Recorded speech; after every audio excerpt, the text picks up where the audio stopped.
bummer. What has the brother from another mother to Joe Biden been doing lately? Let's break it down.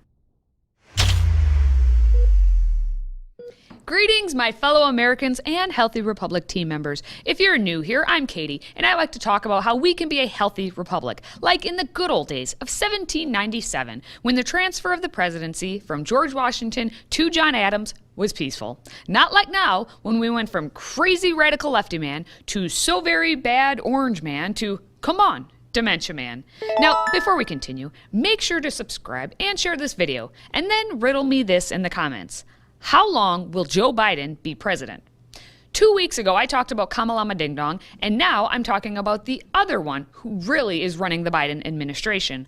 Barack Obama, the 44th and seemingly now 46th president.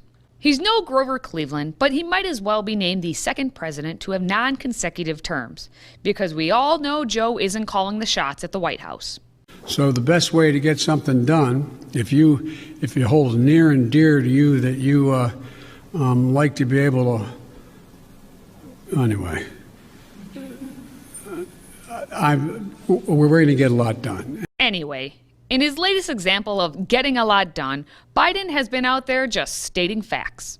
Yeah, I'm not confident in changing behavior. What the hell? What do you do all the time? So when did I say I was confident? I said what I said was, let's get it straight. I said what will change their behavior is if the rest of the world reacts to them and it diminishes their standing in the world. I'm not confident of anything. I'm just stating the fact. That guy is not in charge of his own prefrontal cortex, much less the country. So insert Barack Obama. Mr. President. Hey, Mr. President, how you doing, pal? I'm doing good, man. How you doing? Glad to see this is how time and money is spent, and we are to pay no attention to that man behind the curtain. But also, always pay attention to that man behind the curtain. Most of the time, Obama's actually square in front of the curtain, thinking you are too dumb or love him too much to think about what he is actually saying. He's proved this, as of late, in talking about cancel culture with CNN. Look, we don't expect everybody to be perfect. We don't expect everybody to be politically correct all the time, but we are going to call out institutions or individuals if they are being cruel.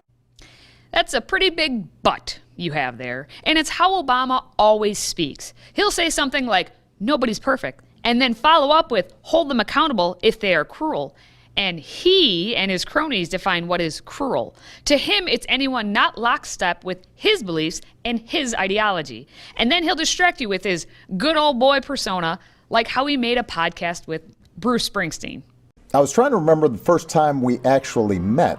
Probably was in 2008 during the campaign. You came, was it in Michigan or Ohio? I have no recall. I'm surprised Joe isn't jealous of his man friend, putting a medal around another man. They were born to run, but were they both born in the USA? It's a brilliant disguise. Anywho, Obama is not just hip with his music. He knows the next generation and what makes them tick. Tick-tock. Young people actually are on the right side of this.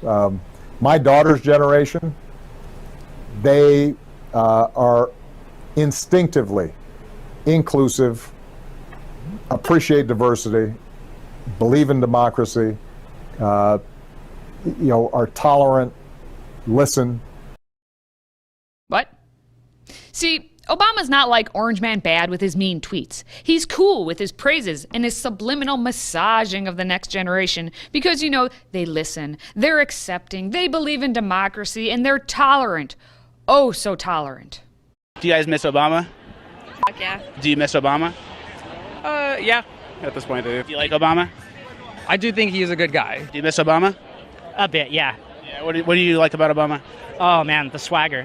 What's your favorite thing that Obama did? What about his policies? Yeah, no, well, his policies, absolutely. He's such a supportive person. He was. You could tell, when you see him talking to people, he actually cares, right?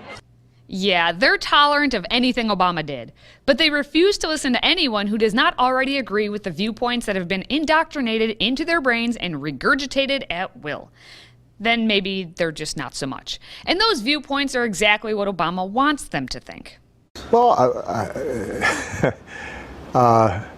I think we have to worry when one of our major political parties is willing to embrace a way of thinking about our democracy that would be unrecognizable and unacceptable even 5 years ago or a decade ago. Now, wait a second. Tell me, based on what he just said, which party he is referencing. He said, we have to worry when one of our major political parties is willing to embrace a way of thinking about our democracy that would be unrecognizable and unacceptable even 5 years ago or a decade ago. He's clearly referencing Republicans, but have you looked around lately at the Democrats? I argue the country does look way different from even a decade ago, and it all started to quickly roll down the sanity hill on its way to the pits of hell when Obama was president. Funny how that happened. Yet he's going to obviate all responsibility and blame the other party, the one he wasn't in charge of, claiming some sort of witch voodoo on them. Right. And you talk about dark spirits that had long been lurking on the edges of the Republican Party coming center stage. Did you ever think it would get this dark? No. I thought that there were enough guardrails institutionally. Right. And the degree to which we did not see that Republican establishment say, hold on, time out, that's not acceptable, that's not who we are, but rather be cowed into accepting it, and then finally culminating in January 6th. Yep. Circle back to January 6th and Trump, because it's always Trump's fault. Always.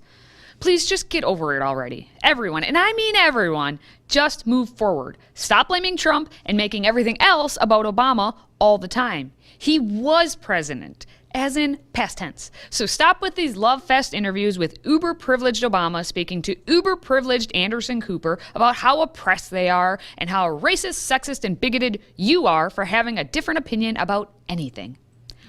All of this, it's all an illusion. It means you must pay attention to that man behind the curtain. Open your eyes and use what's between your ears, because if you do, we may have a chance at keeping this thing called a republic. Until next time, stay healthy, America.